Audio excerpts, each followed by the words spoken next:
the Administrative Orientation Film for Station 3 of the DHARMA Initiative, also known as the SWAN. It is imperative that the contents of this film are not disclosed to the SWAN subjects or any other unauthorized DHARMA personnel. This information is strictly for your administrative eyes only. In this section, we will go over Chapter 3, Section 2.2 of the SWAN Operations Manual. It is the intended purpose of this film to familiarize you with the functions and operations of the main terminal unit. The central microcomputer processor is an Apple II computer and is capable of a wide array of computational functions. However, in this configuration, it is only used as a dumb terminal for the primary SWAN control mainframe. The computer has been heavily modified with a custom motherboard and interface cards, allowing it to communicate with several hardware implementations within the station, as well as shielding it from any RF interference caused by the electromagnetic anomaly. As discussed in the manual, it is the primary function of the terminal to control the mitigation protocol for the electromagnetic anomaly located adjacent to the station. The unit, wired into the mainframe through a serial connection, will send a control sequence to the electromagnetic containment field generator, which will allow a kind of pressure to be relieved on the other side of the sealed concrete corridor located in the station. It is imperative that the mitigation protocol is followed through, or else there may be dire consequences. The unit can be switched on, like so, and upon reset, will begin booting the primary software. Before starting the computer, please ensure that the proper 5 1/4 inch floppy diskette has been inserted into the diskette drive. Please do not tamper with any hardware or software devices or any other mechanism within the station unless given strict authorization. Maintenance may be performed, but not without due diligence in ensuring that no unnecessary risks are taken due to the nature of the station's purpose in mitigating a serious hazardous threat. Upon startup, the unit will automatically enter terminal mode. This is the primary mode of operations that will be utilized by the subjects within the Swan Station.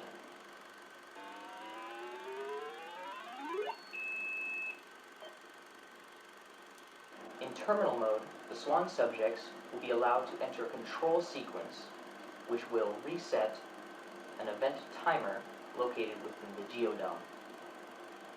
This timer starts at the default position of 108 minutes and 0 seconds. When the timer reaches 4 minutes remaining, a beep sound will occur, like so. When only 1 minute is remaining, the beep will be replaced by a loud klaxon alarm, like so. When only 10 seconds remain, this alarm will begin blaring every second as opposed to every other second. To reset the timer and to administer the mitigation protocol to prevent the electromagnetic pressure from building to unsafe levels, the following code must be inputted precisely.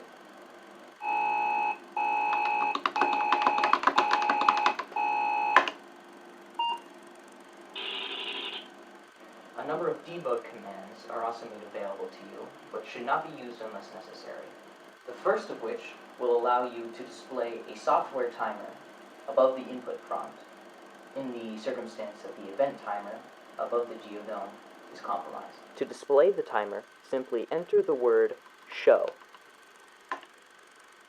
To disable the timer once more, enter the word hide. Another command will allow you to override the event timer's remaining duration. Enter debug followed by a colon, then the 3-minute digits, followed by another colon and the 2-second digits. This should not be used unless the protocol has changed. Another command will allow you to modify default position of the event timer. Using the same syntax as the previous command, enter the word custom followed by a colon, the minutes, another colon, and the seconds, and you will see that the timer will have changed.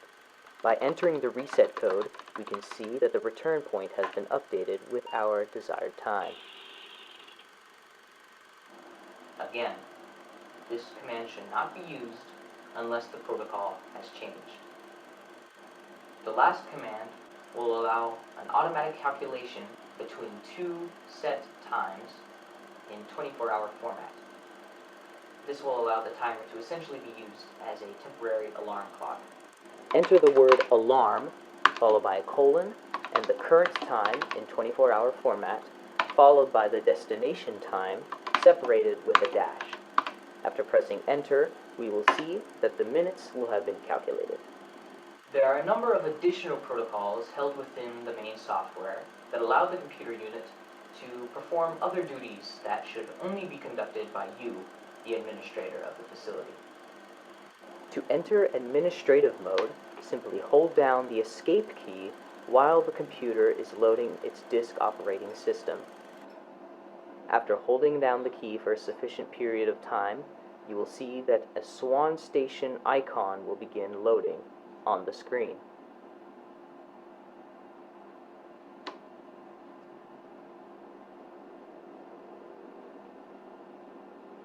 When the graphic has finished printing, you will be prompted to continue the program. Once the program has finished loading, the computer will begin connecting to the DHARMA island-wide communications intranetwork. Once a connection has been established, you will be greeted and prompted to enter your login credentials. Your supervisor, Stuart Radzinski, has already supplied you with a few placeholder credentials that you may use for initial login. After successfully logging in, you will be greeted with an options menu. From this menu, you will be able to access all additional administrative subroutines.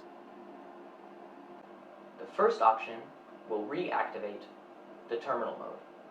By reactivating terminal mode, the computer will be disconnected from the DHARMA interface and will reconnect to the primary Swan mainframe. After connecting, a few routine status checks will be performed. Afterwards, the computer will be locked in terminal mode. You will need to restart if you wish to access the administrative menu once again.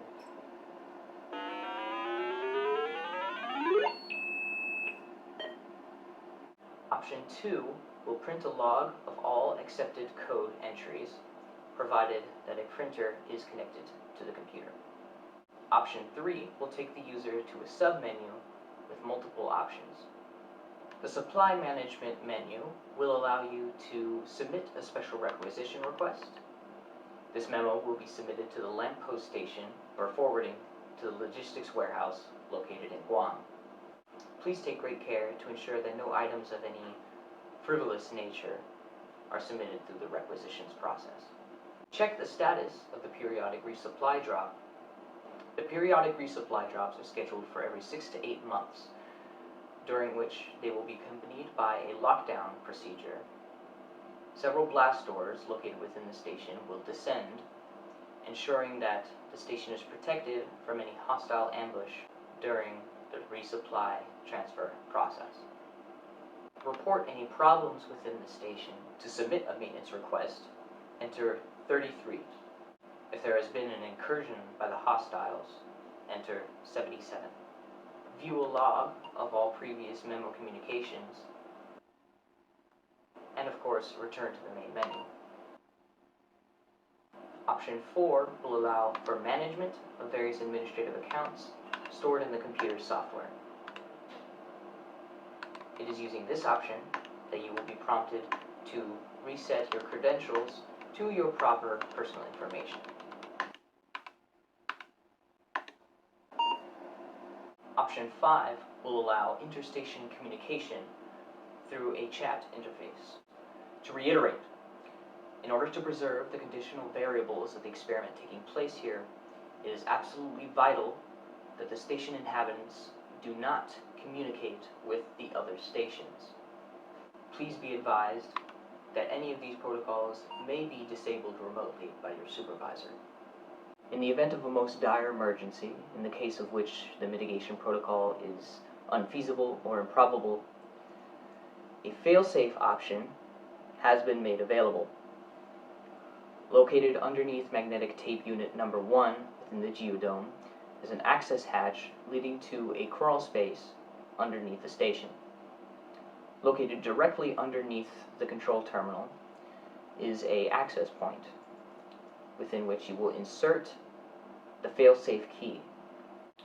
When the key has been turned, a mechanical cable system routing to the containment field generator will be triggered. The electromagnetic field valve aperture will be widened to its maximum extent. The pressure within the electromagnetic anomaly will rush out at an intense rate, the flux of which we have calculated will likely cause a severe collapse. This collapse should mitigate the electromagnetic anomaly permanently. However, we are not entirely certain of the consequences. Hence, this option and its reservation as a Hail Mary.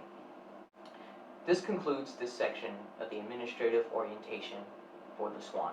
Please review your DHARMA Initiative Swan Station Operations Manual for any further reading and any other questions that you may have regarding the software and any other operations procedure of the station. As always, I wish the best for you and your team. Namaste, and good luck.